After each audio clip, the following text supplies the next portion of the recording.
Detectives, what case made you consider resigning? In all my years working as a detective, I've never worked on a more disturbing case. It all started when Connolly and I were called in to investigate an attack on a beach volleyball tournament.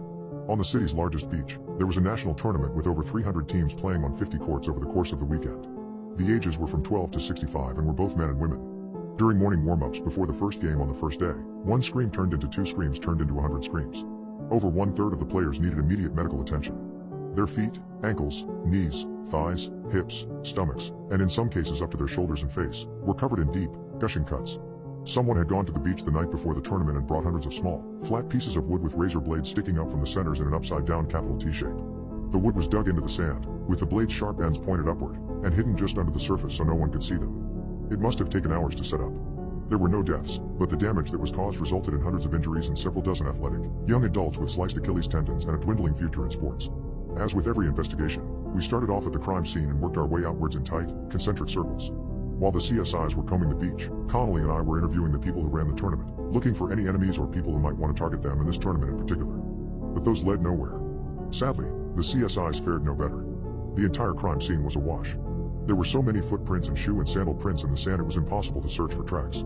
And the actual razor blades and pieces of wood had been doused in bleach before being placed in their small dugouts. There were no security cameras on the beach and the lone one that was in the parking lot didn't capture any cars between the hours of midnight and 7 a.m. Our phones were ringing off the hook with tips, but there were no real leads. After a month, we were nowhere in the investigation. But the case didn't end there. Not long after, at a senior home along the city's waterfront, a fire had started in the basement. Because of the accelerants used, it quickly overtook the first 2 floors. From there, the rest of the 8-story building went up. 22 residents and 9 staff died in the fire, all from smoke inhalation. We scoured the undamaged security footage but again found no suspects around the parking lots or front entrances. The footage from the rear of the building was destroyed, so we couldn't check it. Not even a week later, there was a mass poisoning in a junior high school cafeteria. There were 23 deaths, 15 of which were students, and over 100 severe injuries. Crimes like this don't just regularly happen. Somebody was trying to make a point. Our investigation showed that someone had stealthily broken into the school overnight and poisoned every piece of food in the cafeteria stockroom, fridge and freezer with arsenic. It was a miracle more people didn't die. All the school's exterior cameras were working, and after scouring them for clues, we finally found one at the back doors. The footage captured someone dressed in all black, with a hood and ski mask over his face. He'd used a small set of lock-picking tools to enter the back door which led to the kitchen. He used the same door to exit and ran off across the soccer field towards the water. And suddenly everything clicked. An array of cases, all leading us to the exact same conclusion. The beach volleyball courts, the seniors' home, and now this junior high. They all backed out onto the water. We marked all 3 locations on a map and scanned down the coast for all the marinas and harbors. Then we went back through all the routes and picked out various waterfront hotspots we knew would have footage of their exteriors. Using the dates of the 3 incidents, we cross-checked the footage to try to find any repeat boats on the nights in question. We watched a lot of footage. There was only one boat that stood out. A large, older black speedboat was being driven by a lone individual we couldn't make out the details of. A red light glowed from inside the cabin. Connolly and I got pictures of the boat printed and went back to check the marinas and harbors. None of the docks we went to had seen the particular boat or had records of it, which made us think it was docking at a private residence. I spoke to one of my friends in narcotics named Waco and he brought up the substance boats that had been populating the cove near the last dock we visited.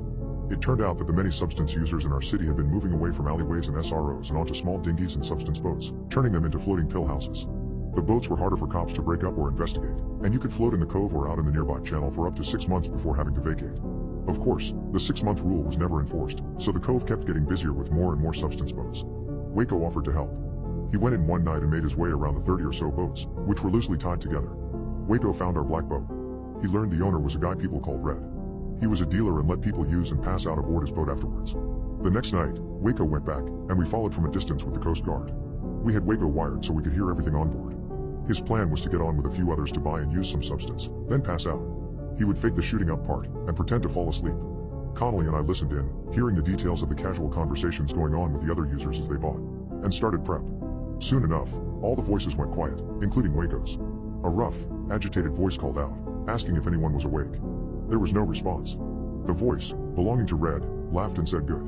We heard some shuffling, then the engine on the boat rev into gear. The boat peeled out, leaving the cove behind. Waco had a GPS tracker in his shoe, so Connolly and I watched the boat on a monitor as it headed out to sea. We followed from a distance, the Coast Guard's lights all turned off and went completely stealth.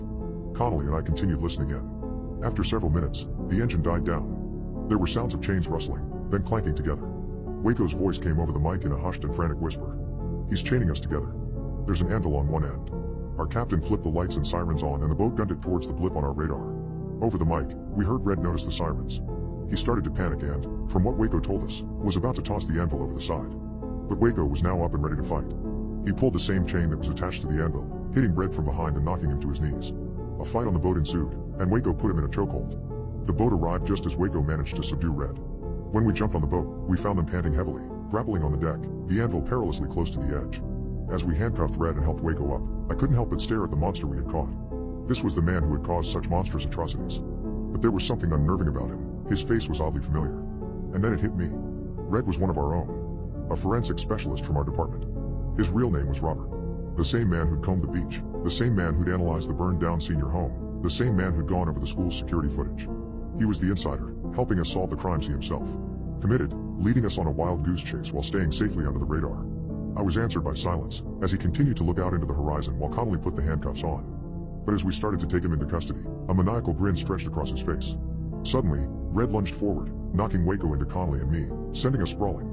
With a swift movement, he threw himself over the edge of the boat, the chained anvil following him into the dark depths below. The sea swallowed him, the man who was a friend, a colleague, and a ruthless killer, before we could even react. And just like that, he was gone. But the most unnerving part? When we later brought our search team, his body was nowhere to be found on the ocean floor.